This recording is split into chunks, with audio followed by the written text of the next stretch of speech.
Good afternoon, everyone, and welcome on your sunset safari. My name's Brent. On camera, I have Brian and the thumb. In FC is Will, Fox, Nikki, and Tara. So, for those of you who might be new, we are live in the African bush at Djuma Private Game Reserve in the Sabi Sands of South Africa. An amazing wilderness area, home to Africa's Big Five, and we'll be Private Game Reserve in the Sabi Sands of South Africa. An amazing wilderness area, home to Africa's Big Five, and we'll be hoping to see some of those interesting animals that live here this afternoon. And for those who also might not know, we are interactive. You can ask us questions about everything we see on the drives, and you do that by emailing questions at wildearth.tv, or you can, just use the hashtag SafariLive on Twitter. So for those of you who weren't with us this morning, Brian and I found very fresh tracks of a female leopard in this Buffelshoek Dam area. They went into a drainage line. They haven't come out, so we've made our way back this afternoon to check to see if those tracks have come out. Maybe try to work out where she's going. We haven't seen any tracks yet, but we've just got out, so hopefully we'll find some tracks, or even better, we'll find her.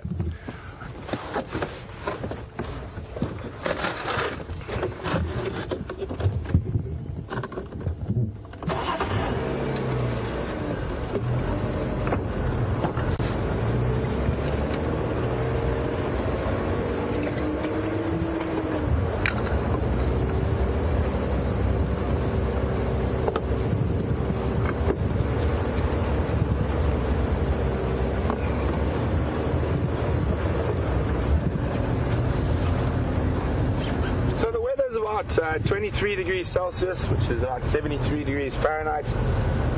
Still quite cool after that big storm we had this morning. Patchy clouds.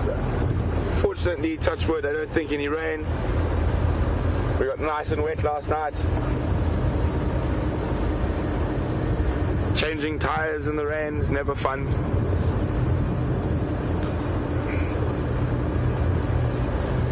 So this female leopard, we think it's probably Karula, just from the area we're in.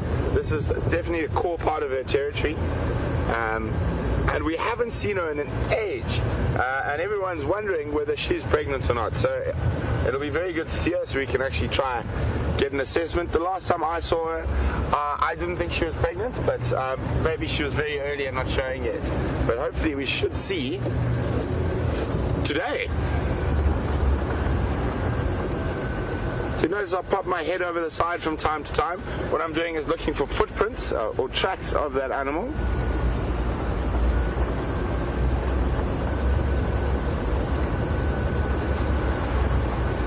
Been a lot of elephant in the area, lots of ellie tracks all over the place. And they might have pushed her away from where she would have originally liked to go. So it's always important to check very carefully around.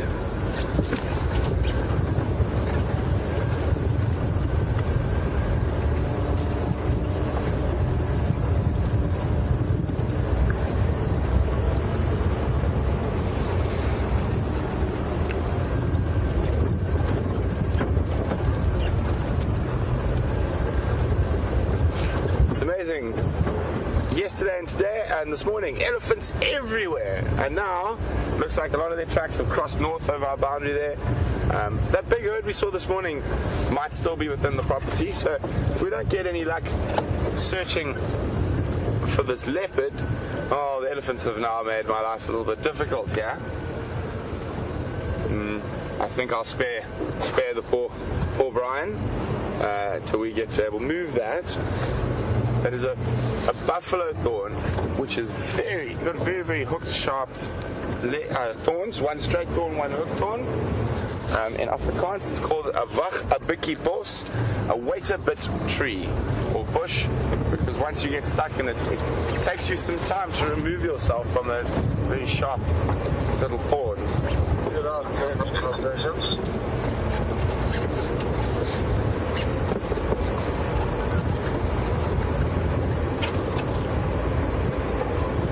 Afternoon, Scott. No updates yet.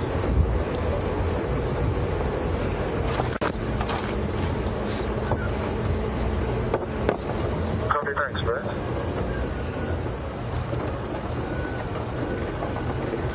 I'll check really carefully around here. Check around Trios Dam, having come off having put hands. Copy, I'm still checking out Buffalo's Hook, but I don't have anything yet either.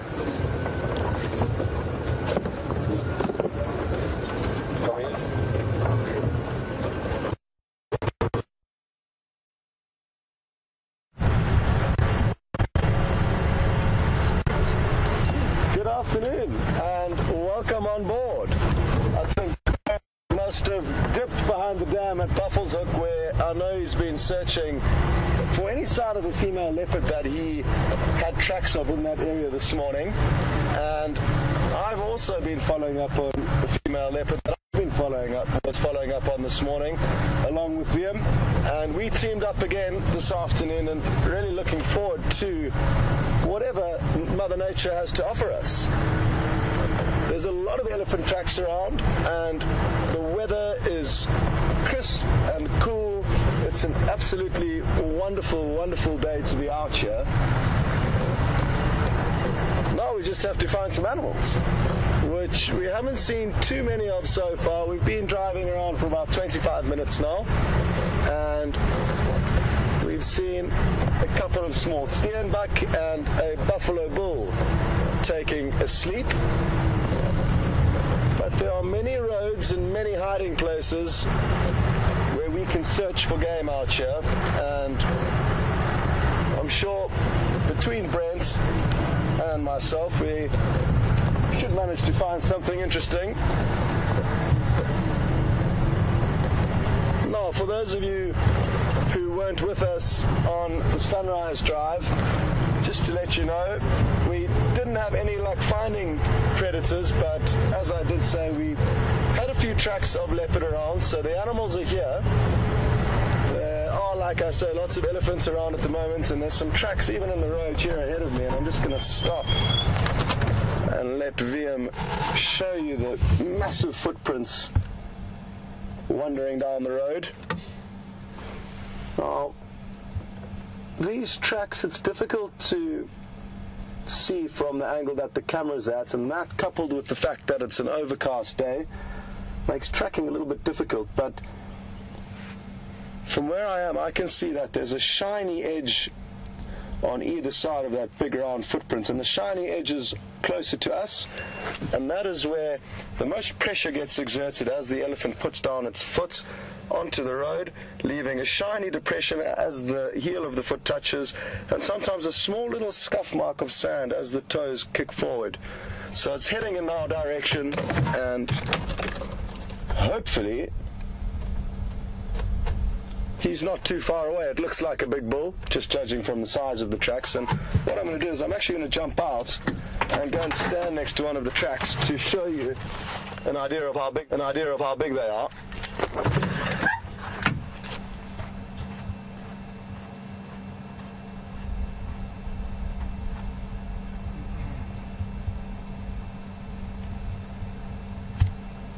So they're that long and that wide, so quite round, and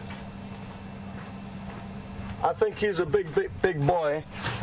We actually had such a great sighting of a massive bull on our way back from the Manuletti today, so we've been staying in 2 camps over the last few weeks since the crew has increased in size, and our previous accommodation here at Juma had been leased out a year in advance for university students to come and do some training out here. So basically we're staying in a camp about half an hour away, and on our way into work midday we had a massive elephant bull walking down the road towards us, and it really was a treat, because to see the massive big old boys is not very common in this part of the Kruger National Park.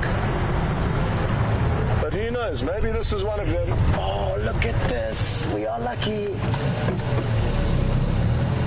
And he's got some attitude. I can see he's in full-blown musth, so we're going to need to be careful.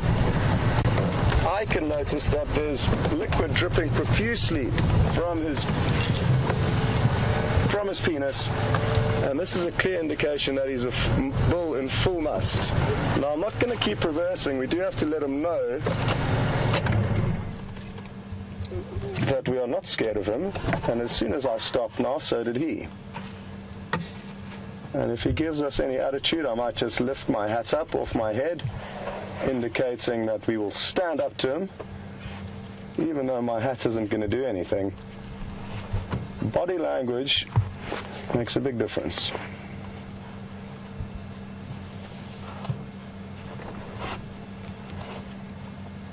You'll notice his left tusk was broken, and that's not uncommon with big old bulls. And what I'm gonna, oh, we can smell that sweet, sweet smell from the musty liquid dripping from between his back legs, and it's such a beautiful smell. It reminds me of the smell of horses' sweat when you remove a saddle from them after they've been running around. So that's the closest description I've got for you. Aren't we just so lucky to see this big boy?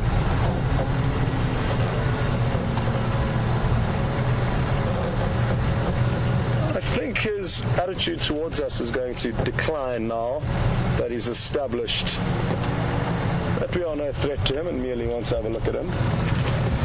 But I'll keep an eye on his tail, and you see how his tail is cocked there? Well, that's probably because he's going to the toilet, but it's also a good sign and indicator of elephants that may be a little bit agitated and or in musth. You'll also notice there's a gland behind his eye that is leaking, their temporal gland. That seeps and weeps when they are in musth. And you'll also notice now between his back legs as he disappears, it's very wet. And they can lose many, many liters of water daily during this musth period. And it's basically a time where they become sexually more active, and the testosterone coursing through their veins causes them to give us a little bit of attitude from time to time.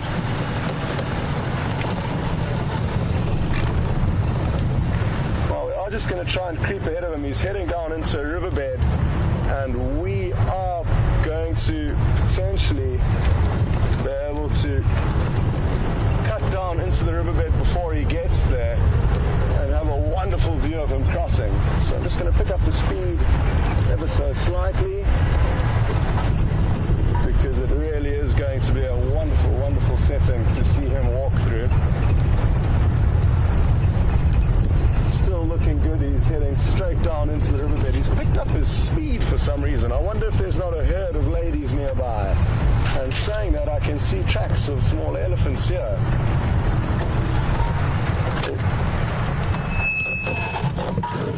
So he's not going to cross the riverbed, but he is going to come past us again. Now, as I was saying, this musth period that he is in could be compared to a bunch of drunk men at a nightclub, and they can be a bit boisterous, so we'll keep an eye on him now. He's smelling the tracks of the females.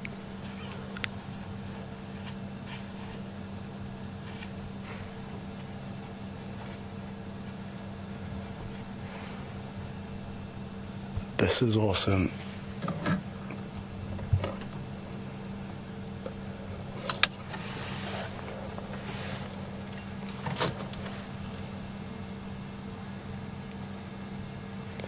He's definitely smelling, and you can see him using that trunk of his. And I'm guessing that this herd of females isn't too far away. So, who knows what will happen if we stay with this boy. My plan is to stay with him for as long as we can. He's another beautiful big bull, and just minutes ago we were talking about how great it would be to see one.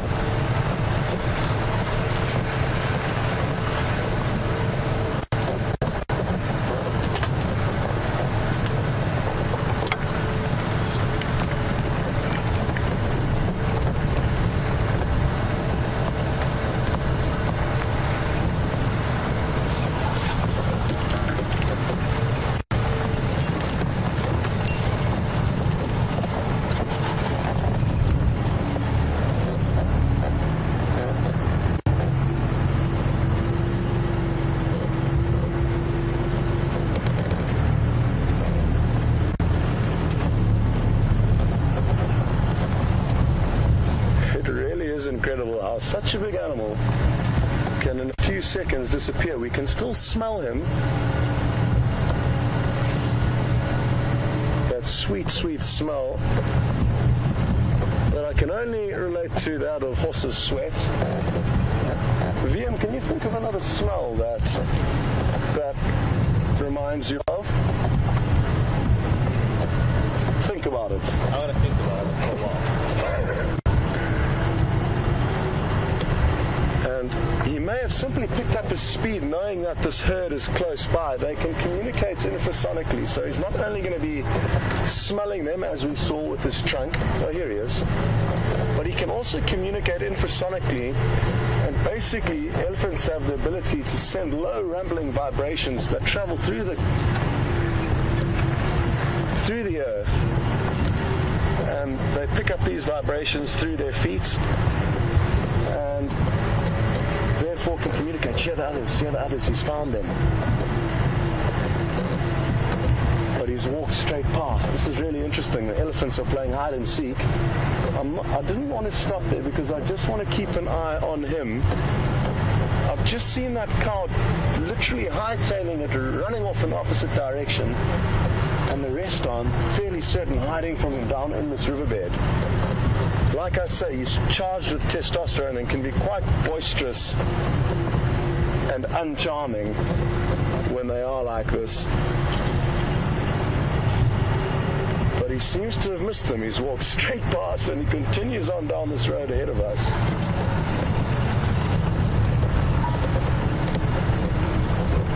So we've got a question through from Ginny. Afternoon, Ginny, and welcome. Ginny is interested to know, why does he travel alone? And that's simply how elephants work. They are not bound to one herd and do not compete for permanent rights over one harem of females as some animals do. They prefer to go about their business, often alone or in small herds of other bulls. Depending on the area, there can be 5 or 10 of these boys walking around together. And then when opportunities come up for mating, they then compete with one another and or split off in their separate ways. So that's simply the way elephants work. They're not bound by territory. They can go wherever they like, and they can search for their ladies wherever they like. Now, just gonna stop for a second. He seemed to get quite aggressive for a moment there and chased off a few small birds, and in all the excitement we sadly did not get to show you any of it. But he's still heading down the road, and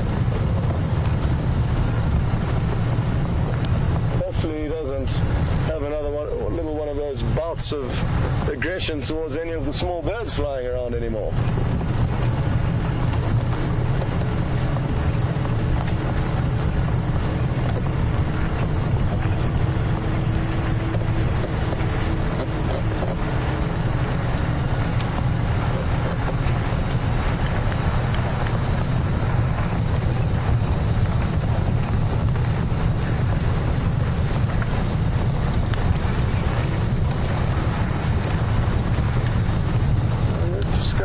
Through from Len in Michigan. Good afternoon, Len.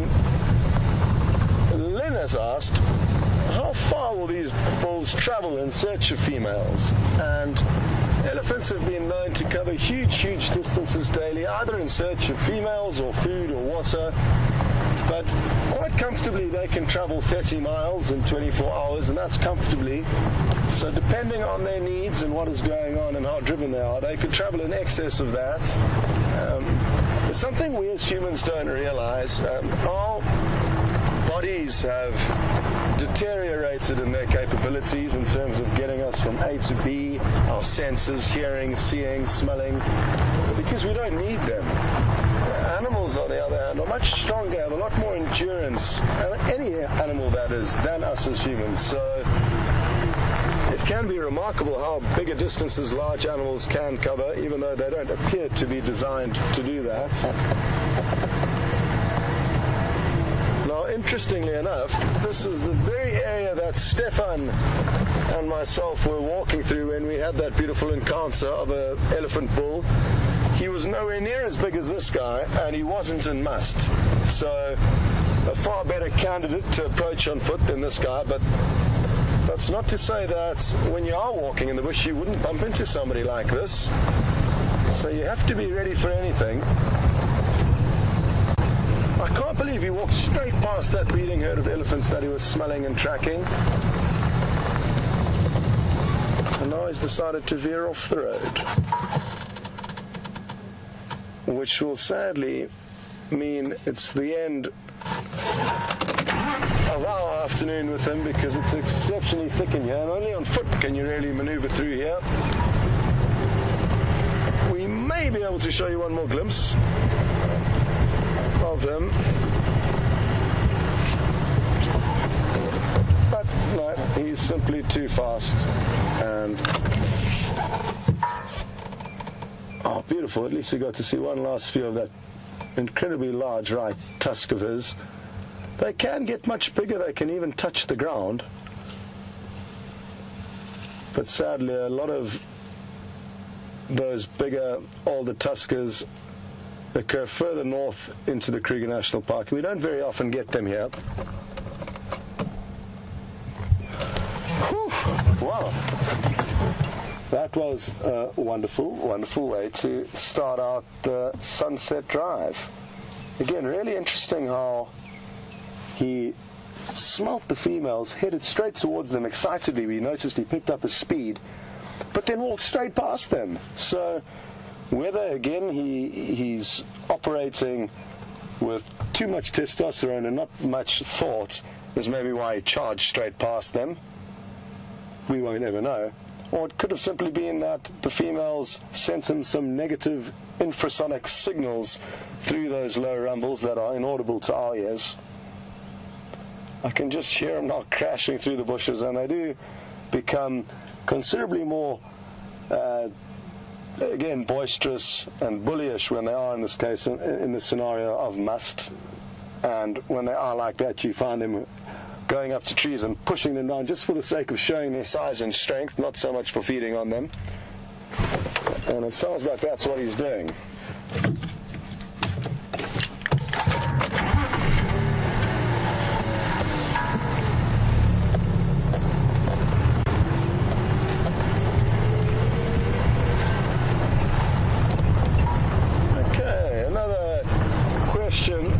Sandy. Good afternoon, Sandy.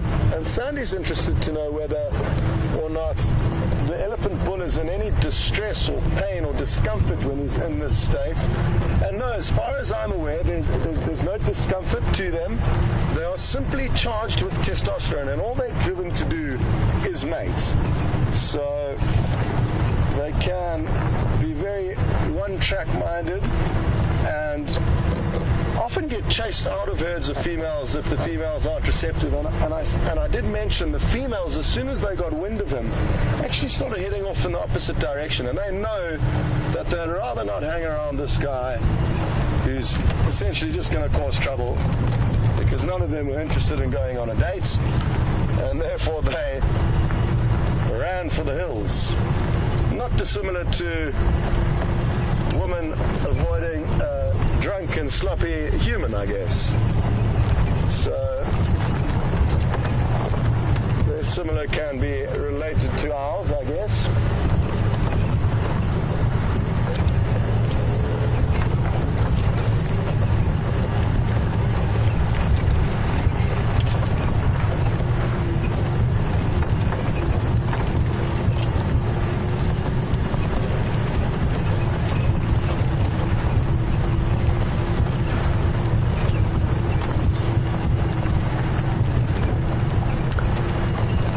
So much for all the questions you're sending through this afternoon, and all of them have been really good questions pertinent to what we've been saying, so thank you very much. The next one is from Joe. Now, Joe is interested to know whether the females come into this stage called musth, and no, technically they don't. Musth is specifically for the males, and it's actually an Indian word that was derived from the Indian elephants, and musth actually means mischievous in whichever Indian language it is that was used to name this sexually in heightened states that they get into. And the females don't get it, but the females will come into season, and when they are in season, they'll be much more receptive to a bull that is in musth. It's important to know that it's not essential for elephant bulls to be in musth in order to mate. I think what Mother Nature has devised this plan for is to ensure that the men are more driven to mate and therefore covering more ground, competing more intensely for females, and that way ensuring that the best possible genes get through into the next generations. So it is an interesting scenario that they have, because like I said, it's not critical for the bull to be in musth in order for them to mate.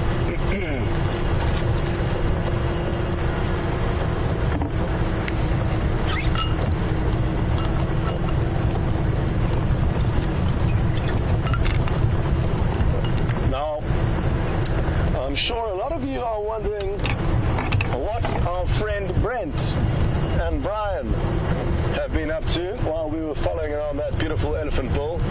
So let's cut back towards them and we will catch up with you a little bit later. So enjoy whatever he has to update you on, and we will continue our search for anything interesting.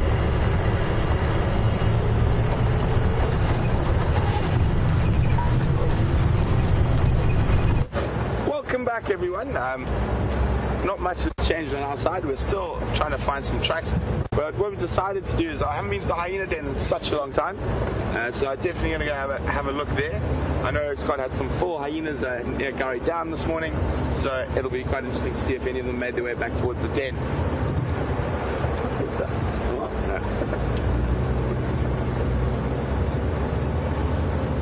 It's always difficult after a rain like we had last night.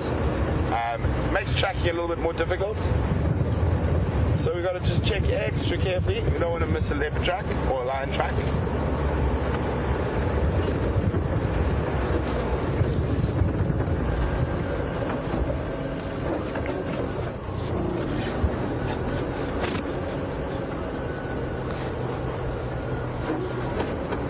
And just for those who might not know, we are live in the African bush.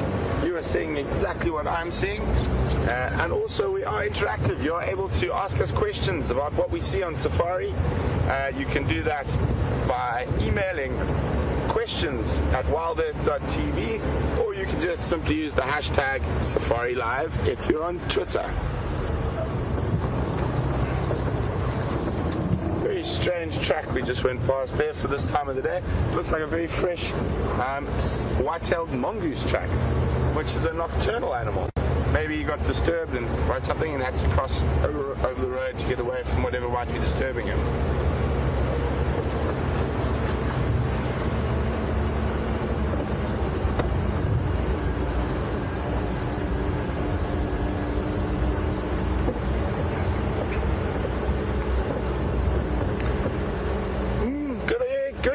Welcome on the Sunset Safari, Susie.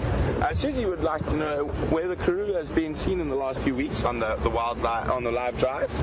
I haven't actually seen her for probably, I think the last time I actually saw Karula, Piggles, was actually on this road, and that was quite some time ago. But I know she has been seen in Buffelshoek, the property to the north of us. She had a kill near one of the camps there. Little piggy pigs disappearing off into the gory thickets.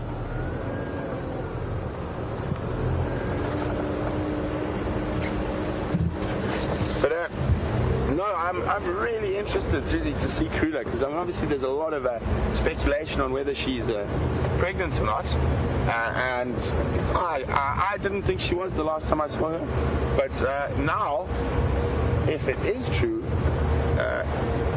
judging from the last time I know of her mating, she might have even given birth if she was pregnant, but we will be able to see that once we see her.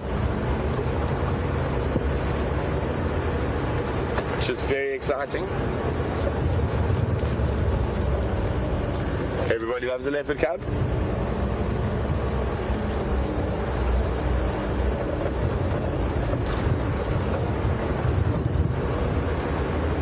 So quite a cool day, even though it's been sunny most of the day.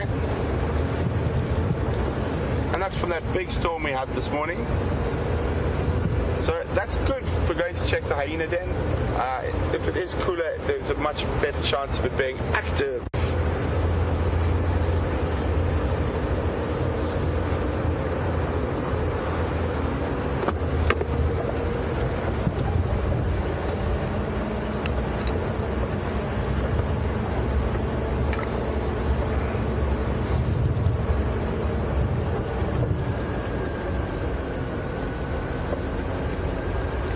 Guys, we're just about to go through a dip. We might experience a little bit of signal breakup, but bear with us and it'll be through very quickly.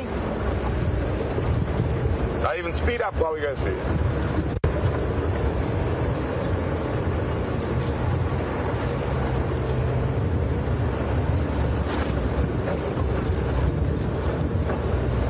Good evening, Diane from Michigan. Welcome on.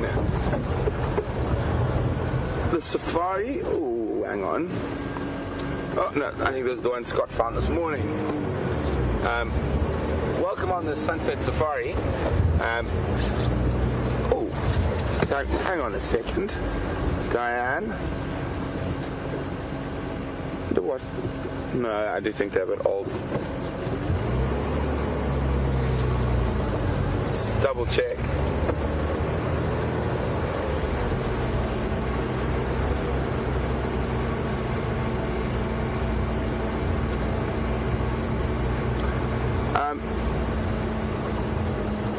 Just checking here. No. Oh, Diane, sorry, your question has slipped out of my mind. I'll just see if I can remember.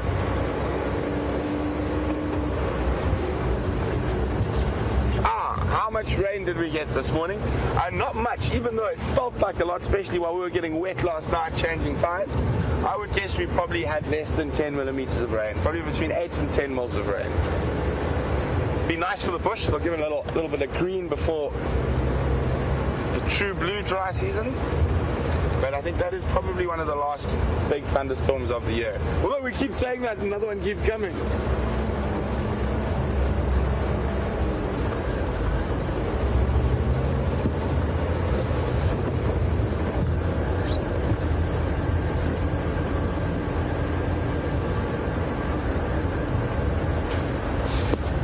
At the hyena den now. Fingers crossed that they're active. Feels like I haven't seen those hyena cubs in an age. Not going to recognize them. They're going to be all grown up.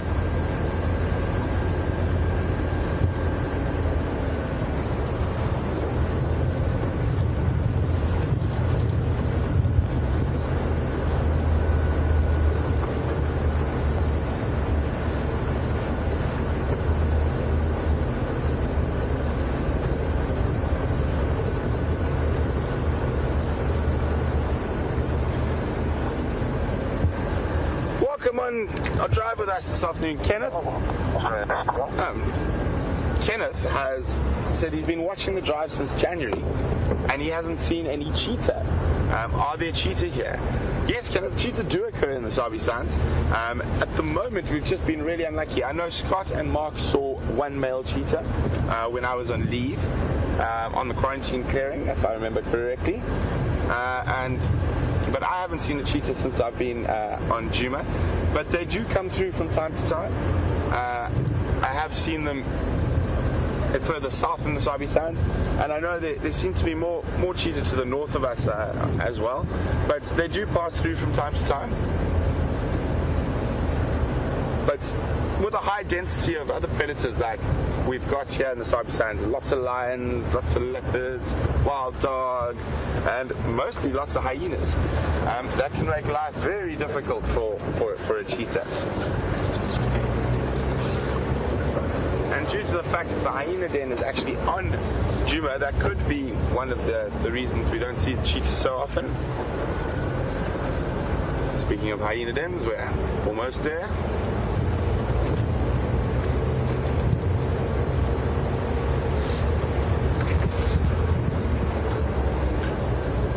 hyena tracks.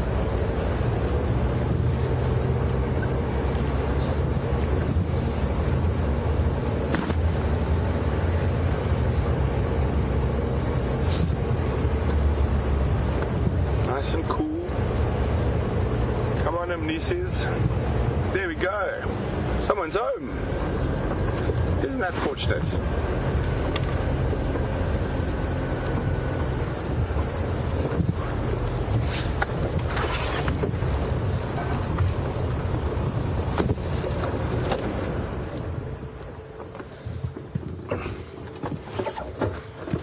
I wonder where the youngsters are. They must be getting quite big now since the last time I saw them. She looks like she could be very pregnant, or actually just looks like she could be quite pregnant. So maybe there's a new lot of little cute hyena cubs on their way. I'm just going to try and get her around to have another look at that female.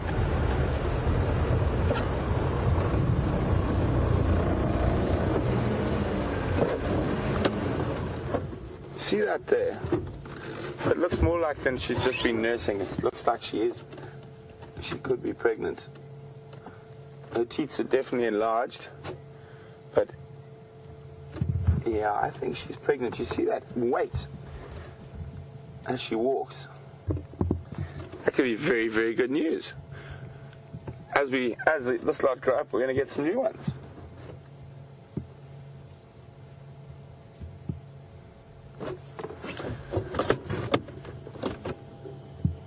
But her departing is not good for our hyena viewing.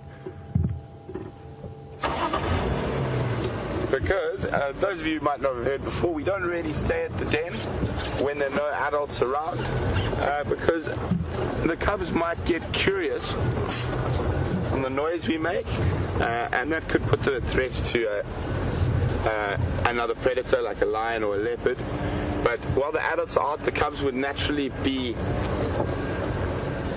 out of the den, so that's why we don't stay at the hyena den if there are no adults around.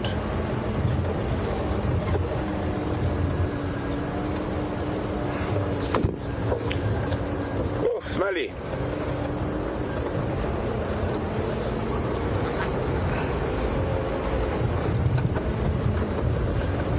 So earlier I asked Brian where we're going to find a leopard, and Brian reckons between the hyena den and on Philemon's cut line.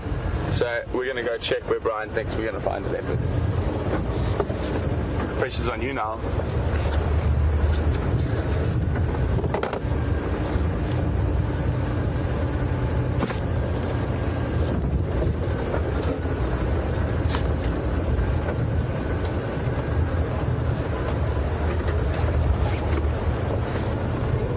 Hello, impalas.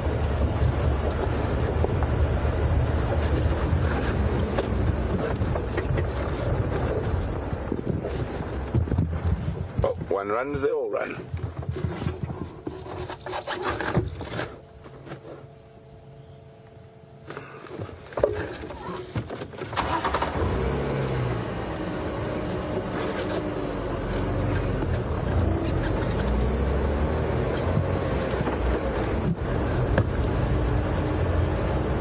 Welcome on Sunrise Safari, Sunset Safari, Rachel. Rachel wasn't on the Sunrise Drive this morning, so she would just like an update, what was seen, what was exciting. Well, Rachel, we started off our morning finding some really nice fresh leopard tracks, possibly of Karula, and while we were following them, we came upon a really nice big herd of ellies at the dam, drinking and playing, and then we spent quite a lot of time with two ellie bulls, young ellie bulls, sort of late teens, early 20s. We were doing a lot of wrestling and playing, which was great. I think Scotty also had some ellies and also was following up on leopard tracks, but unfortunately neither of those came to fruition. So we're going to be trying again this evening. And just a quick little stop on the way. I'm just going to reposition so we can get the camera on it. It's a difficult one, but I have taught you guys who watch often this flower before. You're too close, we good? There we go. So I have taught you guys this flower before. Very pretty flower. Bright, bright orange. Grows on disturbed soil, so you find it often on the side of roads, and that's a clue to its name. It's often found on the side of roads. So I'm going to ask you guys, what flower is this? And the clue is, it is often found on the side of roads. So you can send your answers to questions@wildearth.tv, or you can just use the hashtag Safari Live if you're on Twitter. What flower is that? Muhaha. I think if I gave you the normal bush willows and whatnot, you guys would be like that, so fast at answering. So I decided, let's give you something a little bit harder. I think we've showed it to you. I know I've showed it to you twice before. I'm sure Mark's probably also showed that flower before. So I think you guys should have a good idea of what it is. The clue is it grows near the side of roads.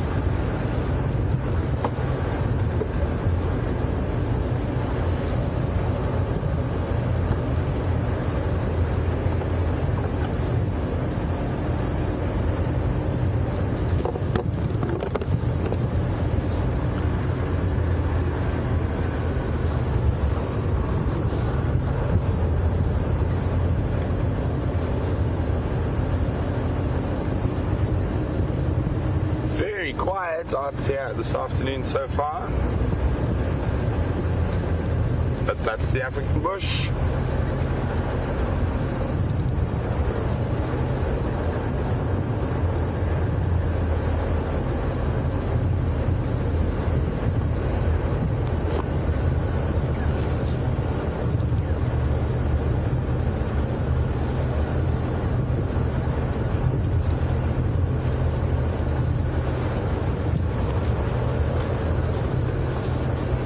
Afternoon, Cecilia. Cecilia would like to know what happened with those lions that Pete was with last night. Cecilia, I'm not sure, and the other game drafts only come out at 4 o'clock our time, so I won't be able to ask them for a little while yet, but as soon as they are, I will definitely, the first thing I'll do is ask them.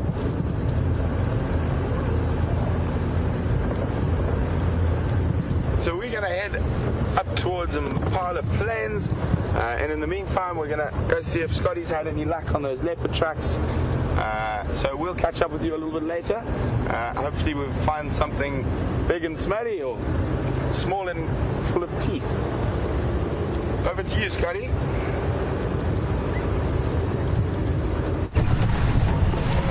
Welcome back. Sadly, no major updates.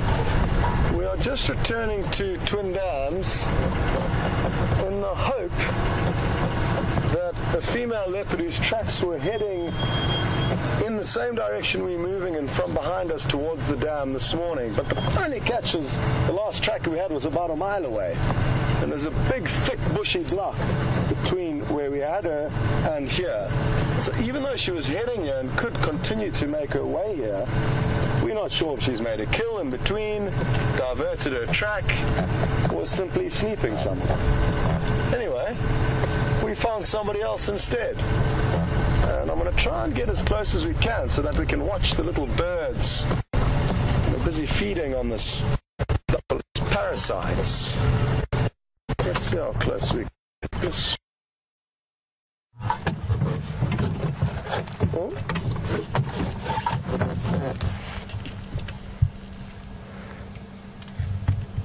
So, big old buffalo bull, relaxing, chewing the cud, while this flock of red-billed oxpeckers seem to be doing some casual snacking and also some relaxing. The one perched right on the middle of its back seems to be the most relaxed of all of them. Critical birds for a lot of the herbivores in this area, as they provide such a huge benefit to them by feeding on the parasites. If it wasn't for these birds, the buffalo, along with other herbivores, would be covered in ticks. And I'm told that one of these adult oxpeckers can feed on up to 100 large ticks. I'm guessing that would equate to probably around half a litre worth of blood. But that's a complete guess. But they do lose a lot of precious blood to the parasites, and these birds try and prevent the parasites from gorging themselves and taking too much blood from the buffalo, and that way they get a small meal out of it as well. It always blows my mind that, now listen to that call.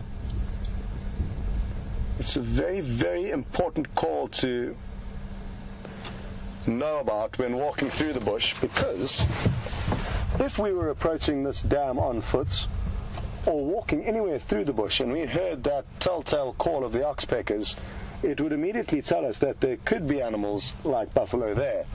And a buffalo, despite it looks like a docile cow, is quite the opposite. They can be cantankerous, very, very short-fused and angry beasts that can be very dangerous to us as humans. They move exceptionally quickly, and you could only imagine the power that they can exert with a body like theirs. Now we've got a Burchell starling in the area and busy feeding along the waters. Such pretty birds. They appear a duller blue, dark blue, without sunlight, but even now you can see how their feathers have an iridescent sheen to them, and in golden sunlight they can look really impressive.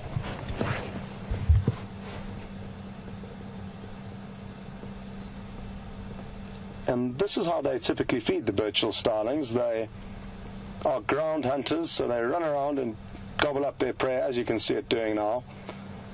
And it really is interesting how all the different birds have got different hunting techniques.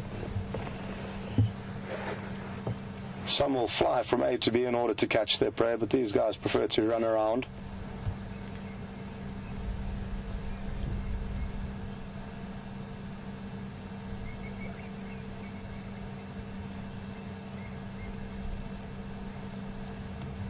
I can hear some Franklin alarm calling off to our east, probably about 150 meters away. Who knows what spooked them? Maybe a leopard, maybe a bird of prey, or maybe something as small as a slender mongoose. Either way, it is useful information that I am going to gather and store, that if we continue to hear different alarm calls in that area, a squirrel or antelope like a then we can bigger like a leopard. And that is the benefit of sitting and stopping and listening and enjoying whatever's happening around us, watching this old boy chew the cud or the starling going about its business hunting. Because sometimes you can find yourself falling into a trap of just driving around and your foot begins to put more and more pressure on the accelerator as you become more desperate to find animals. And it's a trap that I certainly have fallen into in the past and probably will continue to, but hopefully less and less as I become more experienced out here. Because when in doubt, stopping and listening can often be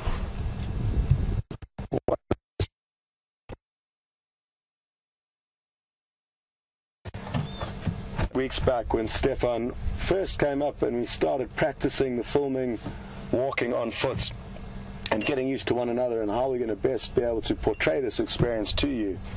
And we had found some very fresh male leopard tracks close to Gowrie Dam. We knew where they were heading, but rather than driving there, we just stopped the car and listened. And after about 10 minutes of silence, we hadn't heard a thing. Stefan said, "Come on, monkeys, tell us where this leopard is." And as he finished asking, the monkey started going, and then the squirrels started going, and we drove into that area. Well, we walked into that area actually, because that was the whole aim of our game. And we drove a little bit, got into the area, got the camera, walked in on foot, and actually managed to find the leopard and capture it on film. It was when we were practicing and I was quite rusty with the camera, so it didn't come out too well, but you can see a few blurry spots running off. So again, just a great example of how listening can pay off. Stefan's a big listener, so he stops far more than I normally do, and that's the great thing about spending time with different guides, is that you do learn different tricks and different traits that they employ in order to find their animals. And like I say, Stefan is a listener. Interestingly enough, he's also got very, very good hearing. Brent and him have got far better hearing than me, that I've been dealing with over the last few days, and that's what we've learned. When we have spent time looking for animals together, they'll stop and say, "Can you hear that squirrel?" And Stefan will go, "Yes, I can hear it," and I'll just be sitting there scratching my head. So maybe it's time that I thought about getting some hearing aids to compete with the fellow guides out here.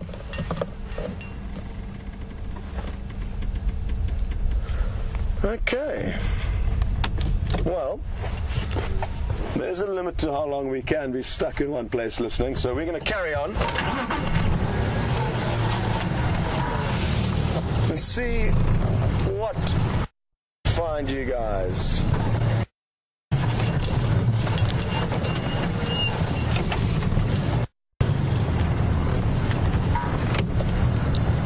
Brent.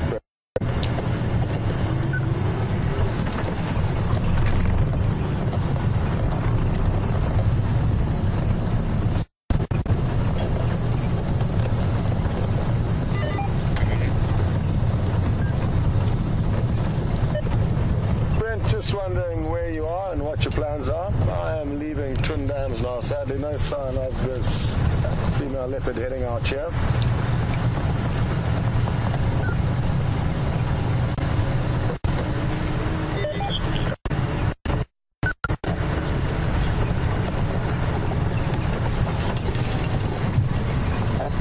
Well, I can't seem to get a hold of Brent to find out what he's up to, so why don't you guys head across and find out what he's up to? Because you have the pleasure of being able to do that. So we will continue our search, and in a few moments you will find out what Brent's up to, and please can you tell him to let me know where he's hiding.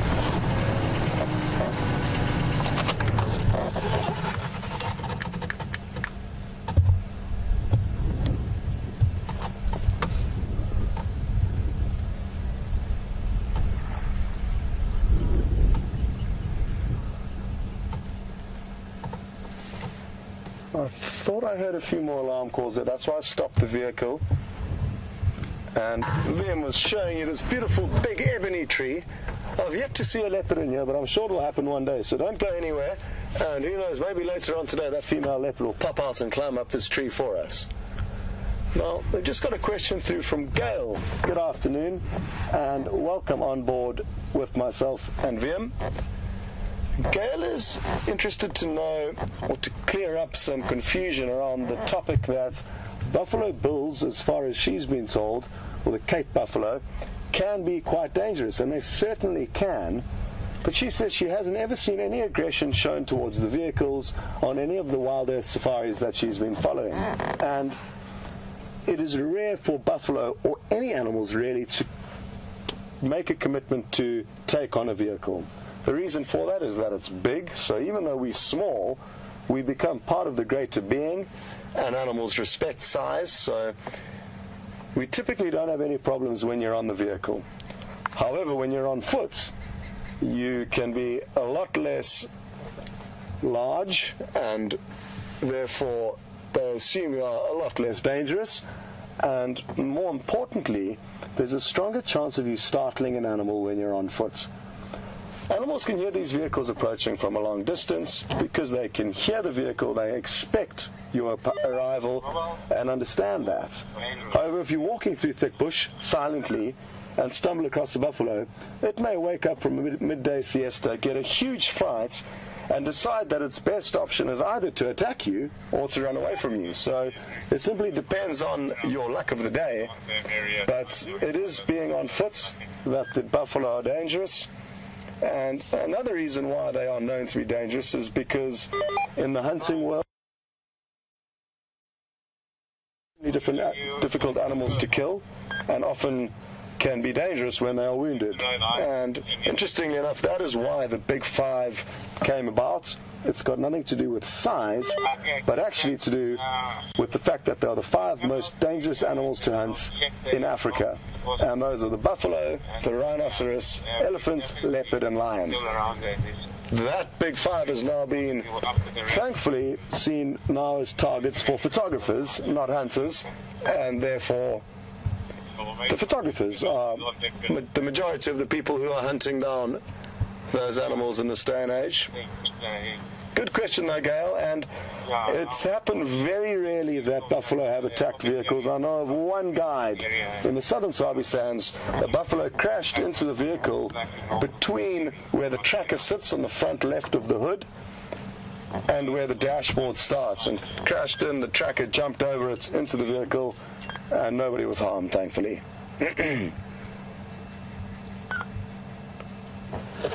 Okay, well, we're about to take a dip into this riverbed, and I fear that the signal may drop.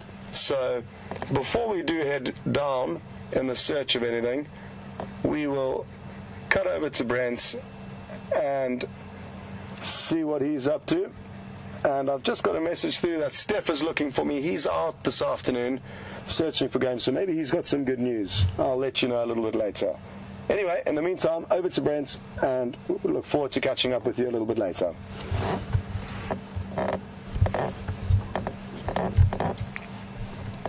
So we made our way past the area Brian thought we were going to find it in. Decided just to pop into Arathusa quickly, have a quick look around the airstrip, around the central crest, see if we can find new tracks there, because we've covered quite a lot of ground on Juma already, and we haven't found anything.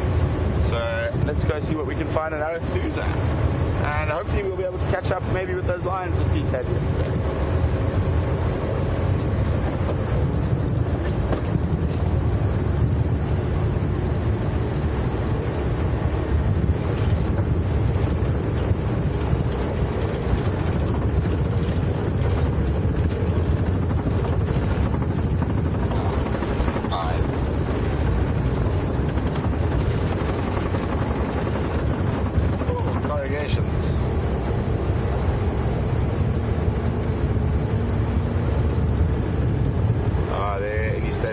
On the west.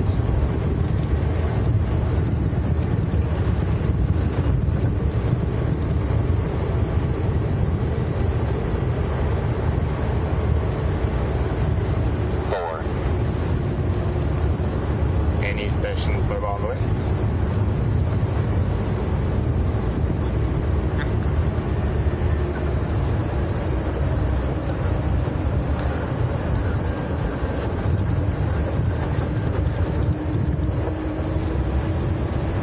As you'll see, I'm using a radio. What I'm doing is I'm trying to get hold of the game drives that are in the western areas. So where we are, we have a separate channel that works on Juma. So when we cross across to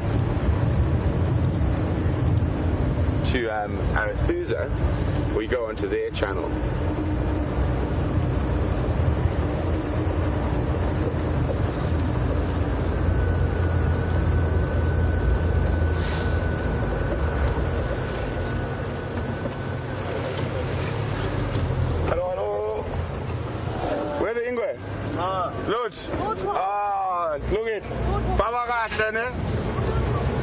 I was just saying hello to some of the staff from Arathusa. So we just tried to say hello to some of the staff. Looks like they're going off on leave, and they look all very happy. And I just asked them quickly if they had seen a leopard anywhere, which they said no to, unfortunately.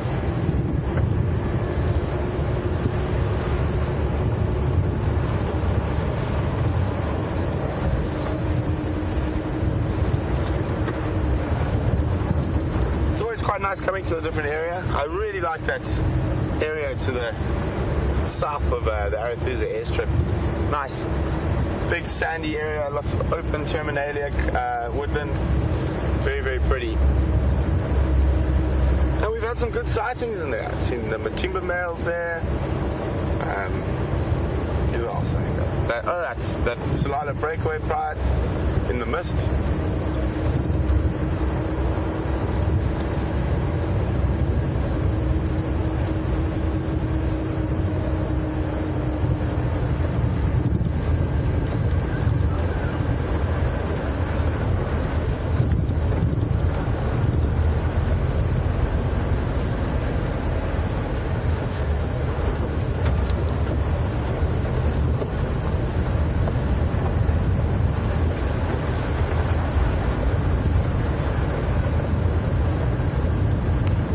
So we've got an answer for the flower. For those of you who might have just joined us, or earlier we stopped next to a very beautiful bright orange flower, and I asked you guys to try ID it for me. I normally give you nice easy ones like terminalias or cluster leaves, so I decided time to up the game a little bit, and so I gave quite a difficult one, but I know I have showed it to you guys before, and only 2 people got it right. Why? 2 people got it right, Arcie in the Netherlands and Diane from Michigan. Well done. The name of the flower was a roadside pimpernel, part of the Trichuspera family, for those who are interested.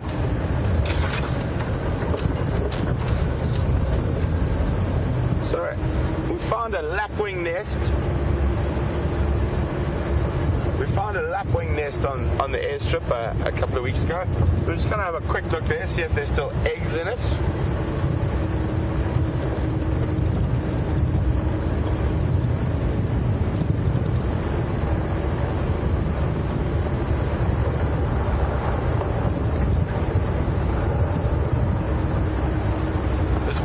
Kept on tricking us. Every time we think it's going to be completely dry, the rain's over, another big storm comes through.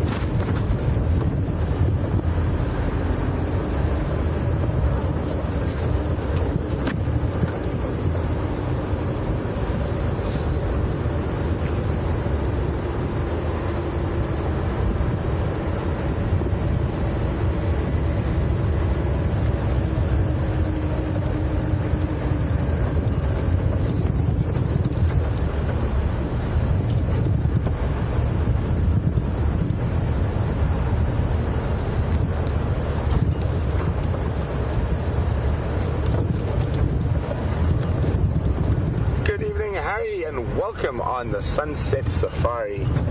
Harry would like to know, what is the difference between a pride of lions and a coalition of lions? Well, Harry, that is actually quite an interesting question. I haven't really thought of that as completely separate before.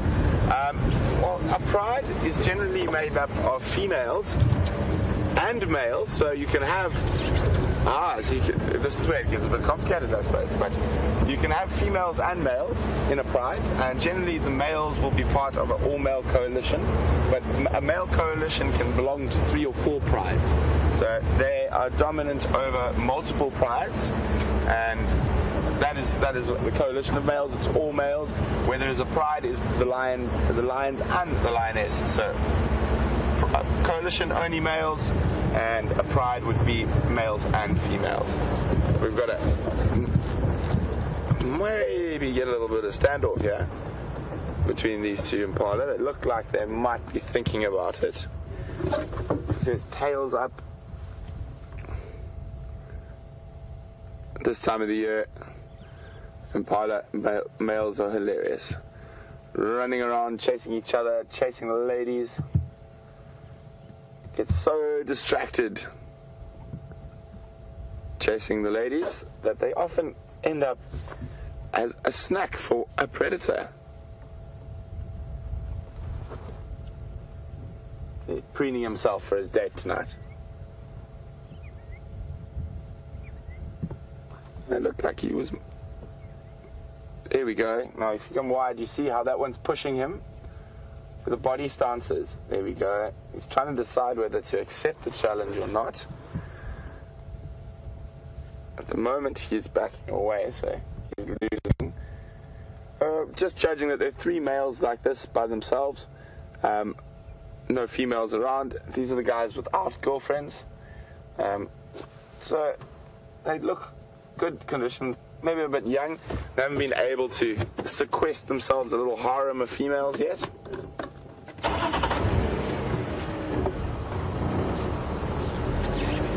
But I think I see a luckier male up ahead. Looks like he might have managed to get himself some girlfriends.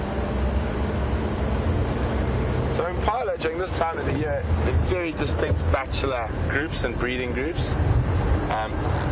Apparently that's not something you see every day. Oh no, don't. We'll follow him. It is a lapwing, but it's not the normal lapwings we see. Oh, he's still flying. Stop flying. And land.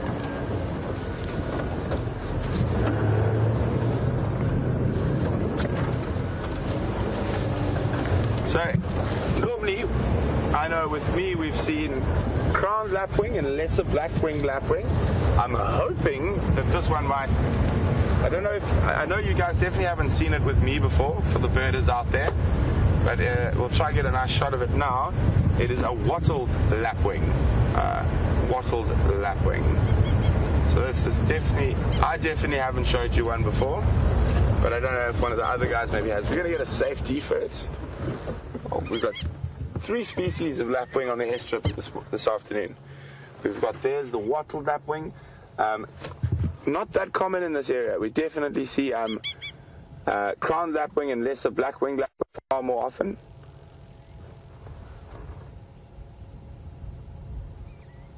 You can even see the wattle on the side of his face.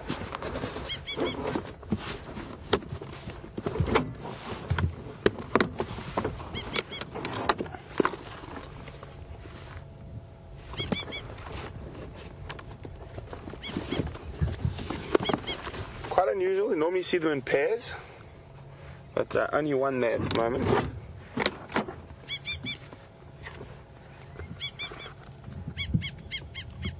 Oh, off they go. And you can see it's flying towards other lapwings, but those aren't wattled lapwings. They're chasing him. There we go. The lesser blackwings don't like the other lapwing in their territory. And there we go. Dive bomb coming again. No. Decided it is far enough away, and it's actually still escorting it. Nice. So, shame. Decided it was not popular. The lesser black-winged lapwings decided didn't want the crowned lapwing in the area. Okay, so I'm just going to have a quick look. I'll show you. 150 something. There we go. So that was there, and those wattles I was talking about, unfortunately it wasn't as relaxed as some of the other lapwings. When you get closer, you can see that yellow wattle growing on the side of his face. And the other, this would be the 4th lapwing, because obviously we see the blacksmith lapwings quite often around the water. And changed that, there we go, number 1. That's that Senegal or lesser black-winged lapwing that was chasing that wattled lapwing when it flew near them. And then the crowned lapwing is the most common we see. But that's very unusual, and it needs to be in a big body of water like Arathusa Dam. You've got a lot of waterweed. They're far more aquatic. They're the most aquatic of the lapwings. Speaking of lapwings, I don't see any hanging around where we had the nest. So I think that the nest might have hatched. So we'll keep a lookout with its parents. They'll sit in the grass and hide quite often. But if I remember correctly, the nest would have been here. And it does look like it is gone. Just double check a little bit down.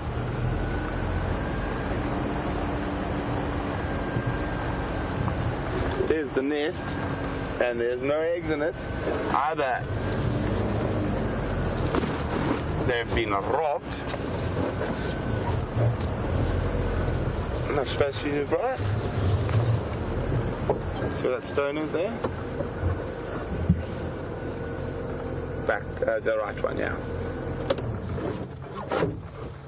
So there we can see the one on the right with that light-coloured stones in there that have been excavated.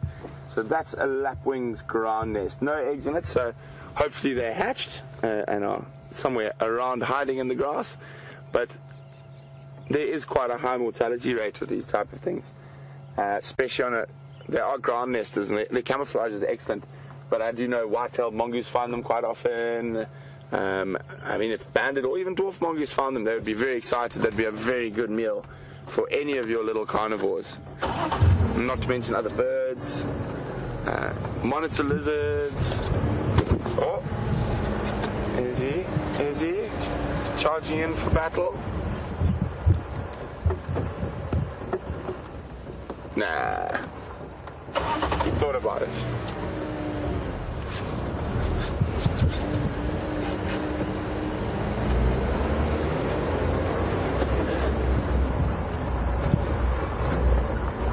There's a female charging in. Look, it's playing and chasing the birds. Oh, now he's showing off for the lady who's just arrived. Look how big and strong and tough and impressive I am. Marking with his pre-orbital glands.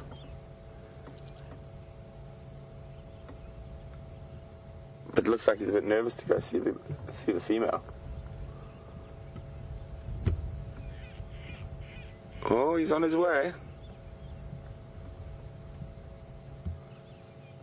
She's moved away from a much bigger group. It'd be interesting to see if there's a bigger male or another male with the bigger group. She's heading back towards the other herd. I don't know if he's going to follow though. There you go, a bit more showing off.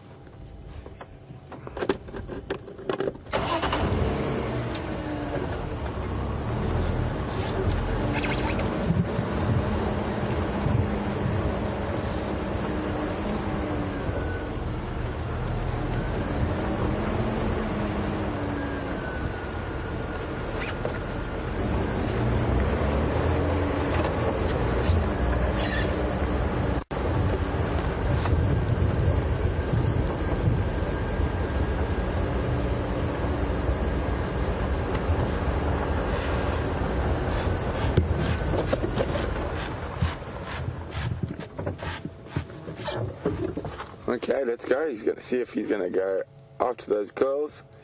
Be interesting to see if there's another male there. Okay, let's go. He's going to see if he's going to go after those girls. Be interesting to see if there's another male there. It'd be very unusual to find a group of ladies unattended at this time of the year. Let's get a bit closer. Got a question from Ginny. Afternoon, Ginny. Thanks for the question.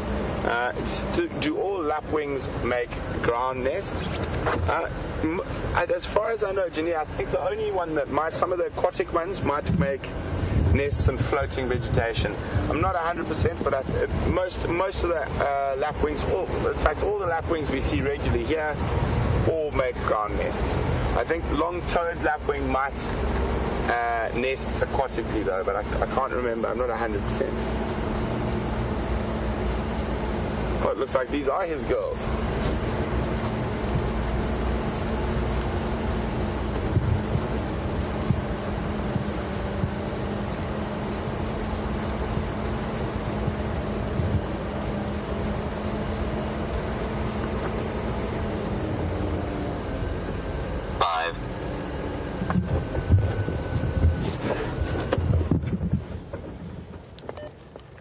Any station mobile on the west. See how he's herding them. Doesn't want them to go there.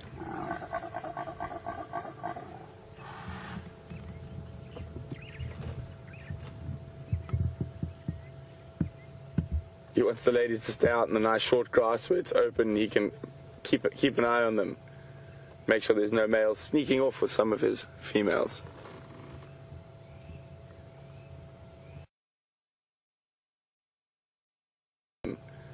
Make sure there's no males sneaking off with some of his females. Door. Any station mobile in the west.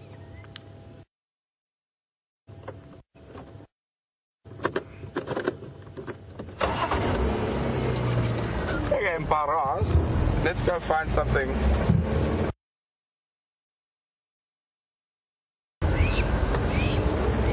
Well, it looks like a bit of overcast weather coming in. I don't think it's going to rain though. The ceiling's quite high, but it is cooling down a bit.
We're going to keep checking around Arathusa, see if we can find any tracks. In the meantime, we're going to cross over to Scotty and see what he's been up to. So we'll be back with you shortly, and enjoy your time with Scott.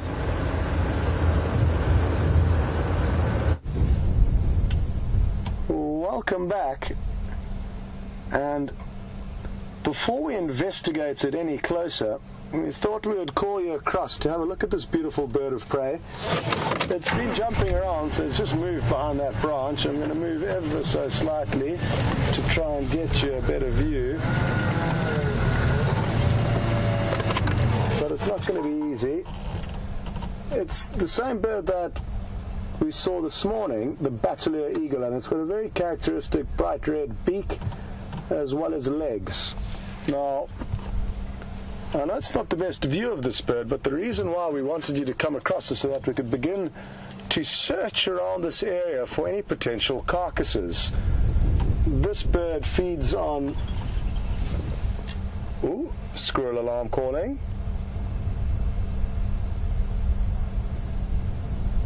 Not very close by, but the bird may be here because there's a carcass of sorts. And it's the same bird that led us to a female bushbuck that had died of natural causes yesterday. And let's see what it has come into this area for now. It may simply be sitting and resting and relaxing in this tree, but there's also a strong chance that it knows of some meat nearby. And they are often in attendance with leopard kills and sometimes even lion kills. The fact that we can hear squirrels alarm calling nearby is getting me very excited.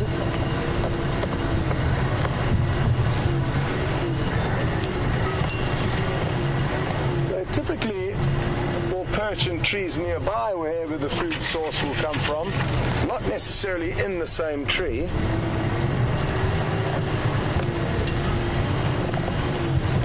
And what we have to remember is that sometimes a leopard's kill that may be hoisted up in a tree or even down on the ground, maybe a small kill, a small antelope, therefore making it difficult to see. So we're just going to take our time, make sure we aren't missing anything here.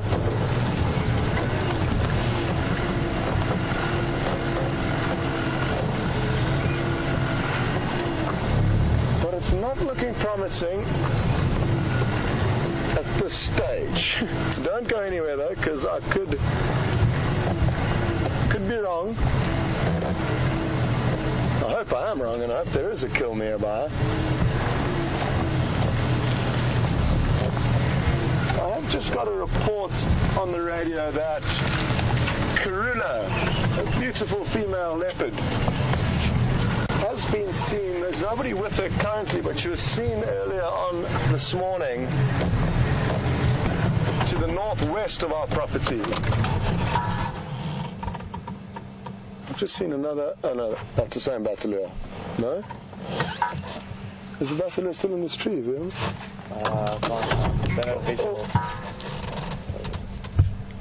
Another one just flew past. It was another one. It was the male. The other one we were looking at in the tree, I'm fairly certain, was a female. So 2 of them in this area, I think. I could be wrong. That could have been the same one that just. I don't know.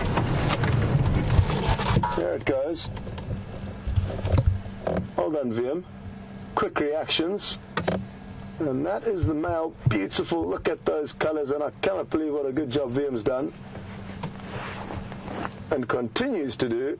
Even though it's flying through bushes, VM has miraculously stayed in focus. Well done there, VM.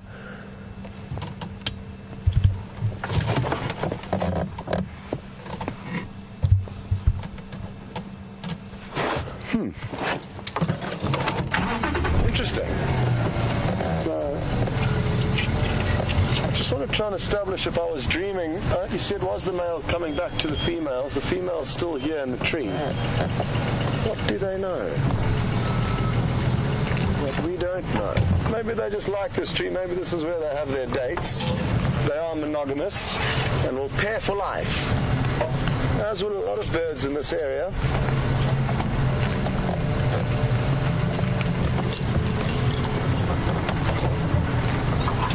Or who knows, maybe they've just got a nest nearby.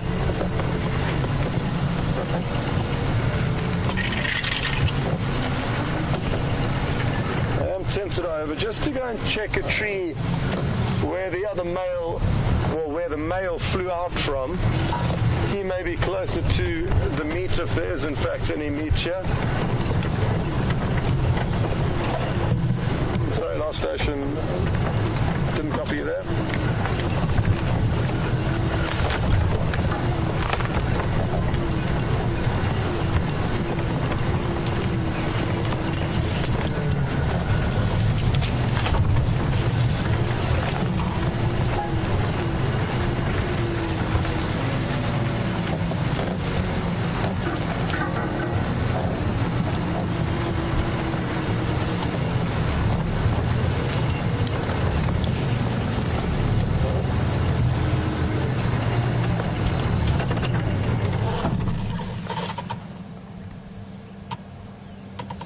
Beautiful.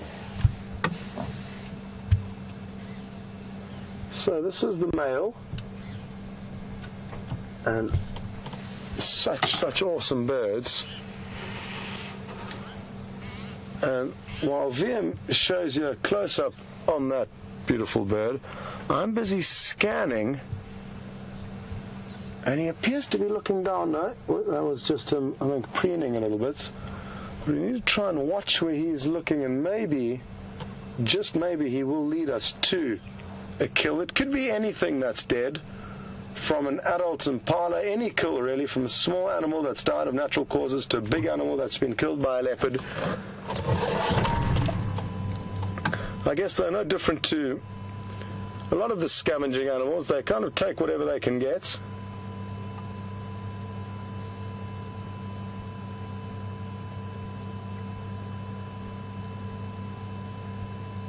You can hear the squirrel continuing to alarm call, not very intensely.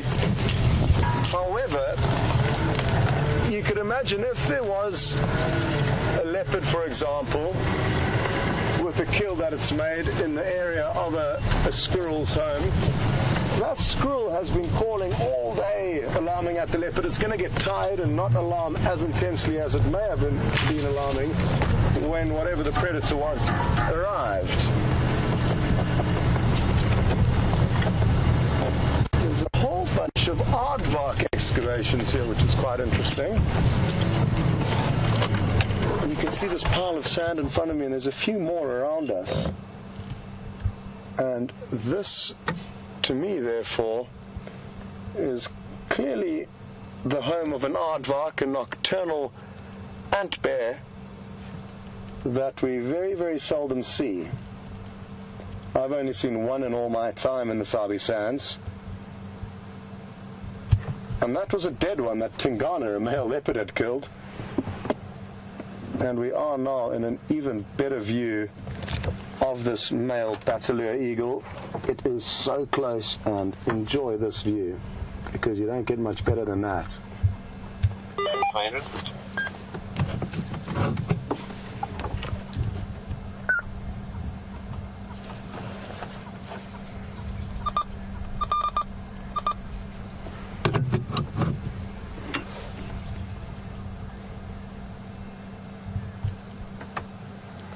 So we've got a question through from Gerber, and Gerber's asking how to differentiate between male and female Bateleurs.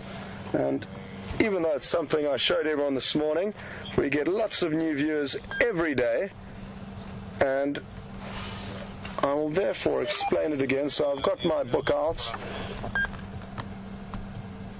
Oh, little toilet break. It could be that the squirrel is simply alarm calling at this bird, and squirrels may not be able to distinguish that this bird will probably not hunt them, but other similar looking raptors will, so they just bracket all carnivores into one place. And it could be that the squirrel's alarm calling at the bird, but I think it's still worth us hanging around here and investigating in and around a few more marula trees where hopefully a leopard has a kill stashed. While we're on the bird, look closely and you'll see the upper part of this bird's wing is a light coloration, and the lower part, the trailing feathers, is black. So take a close look at that. That is why we know that it's a male. The female's bottom half of her feather would have been a much lighter color, and I'll show you in the book and you'll clearly see.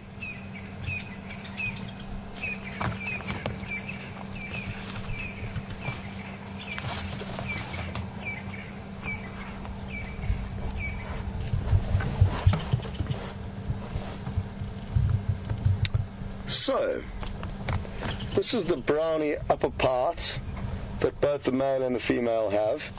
But as I said, the male has a black trailing edge, whereas the female has a white bar. So it's just this bottom half of their wings that alters, and you can see it in flight as well. The female predominantly white, and the male below half black, half white. So I remember the difference. You can imagine a man dressed up in a tuxedo and a lady in a big white dress. Now, I cannot resist this any longer. We need to go and see what that squirrel's alarming at. It's just up ahead. It could well be the bird, as I said, but we do need to double check, because this bird is often associated with predators, and therefore we cannot simply write off the fact that it's here. That is why the squirrel is alarm calling.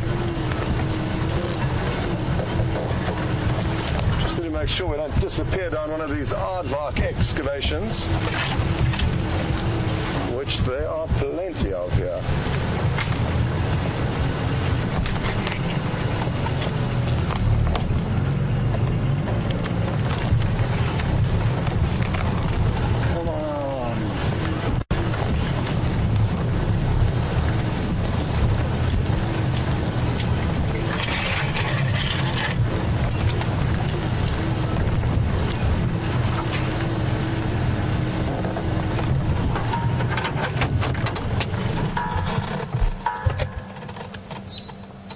The squirrel was in one of these trees. I'm not sure exactly which one.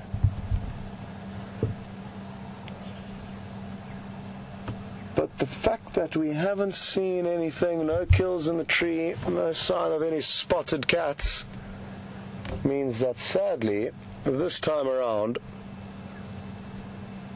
the Bateleurs have led us to a dead end, as well as the squirrels.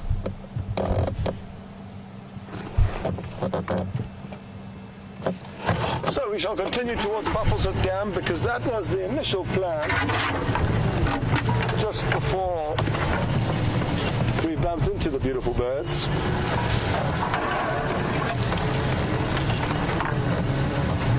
Well, just to let all of you know that Mark will be coming back around the 16th or 17th of this month. Mark is another one of the presenters, for those of you who are new. And he's just been on leave, and he actually has had a great time because he hadn't seen his parents for a long period of time, and eventually he has flown down to Cape Town, and he has now met up with his mother for Mother's Day yesterday. So he's having a great time down in the Cape. It's a beautiful, beautiful part of South Africa, and if you do ever come here, you should definitely head down there. So we look forward to having him back with us, like I say, around the 16th or 17th of this month. And I'm sure he's going to be recharged and rejuvenated and ready to take you all on some wonderful safaris.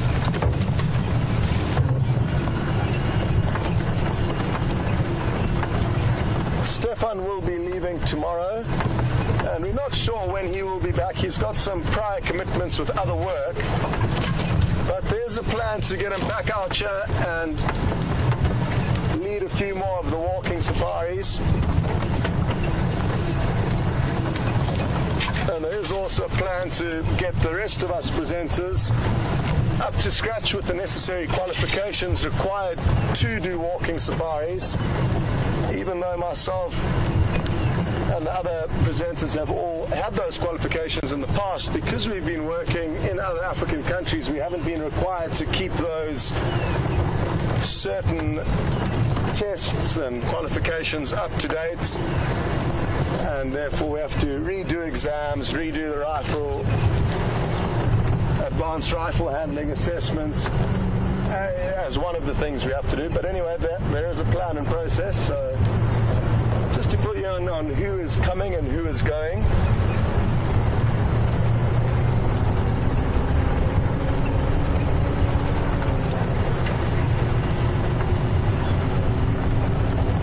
Andrew's also headed off on leave today, one of the cameramen, so he's off for 2 weeks break.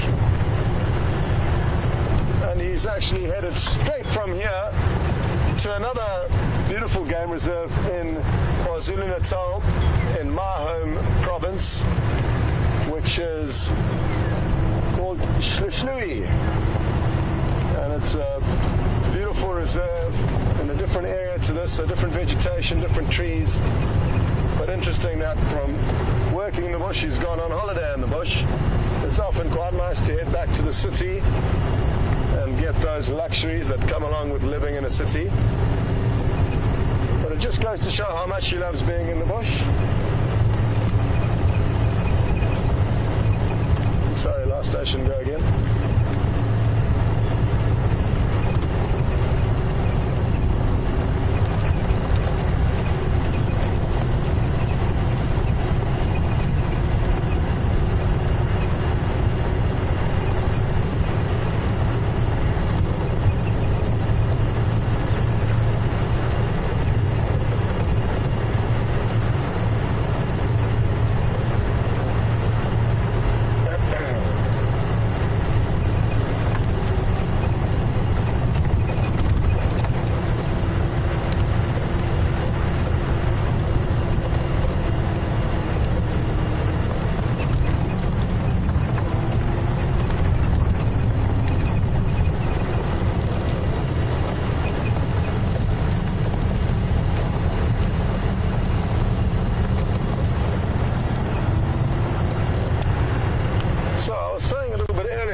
Distracted me, but basically Karula female leopard has been seen this morning in the northwestern area of our property. She wasn't on our actual property, but close to our northwestern corner. We are currently approaching our northeastern corner, so we'll make our way west towards where she is, and hopefully she will pop back onto our property. Failing that, we'll just have to look for one of her two sons, or even the father of her two sons, Mvula, a beautiful big male. He was last seen, I think, by Hayden about 4 or 5 days ago.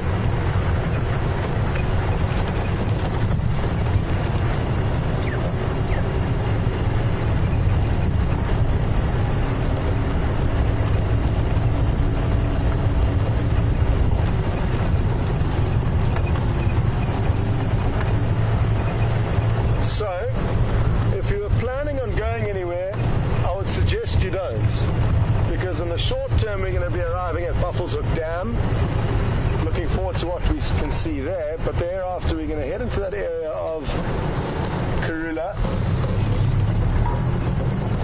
And not to forget that there is also Brent out on the other vehicle searching, out on Arathusa. So your chances are twice as good as all of the guests who are out here on safari this afternoon, because you're getting driven around by two people.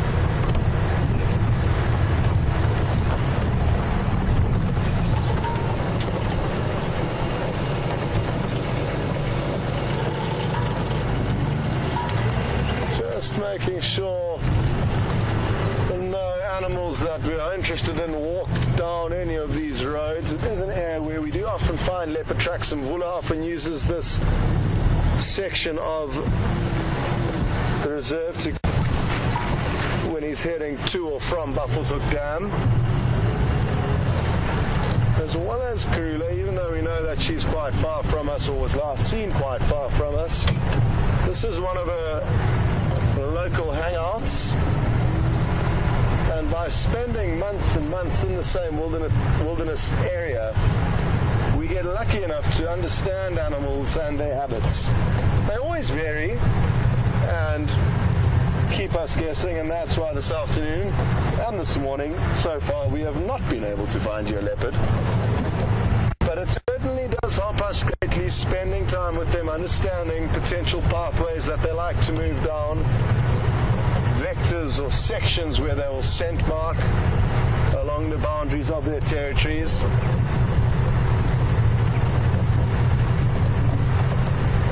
And only now, after close on 6 months in this area, am I beginning to get comfortable with the property and the animals that move through it. So it takes at least 6 months, I think, to become vaguely comfortable with the property you're driving around. That is also bearing in mind that we're traveling on quite a small property here relative to what the other guides would traverse in the same area of the Sabi Sands. So that's also helped condense the learning time, because the property is quite small.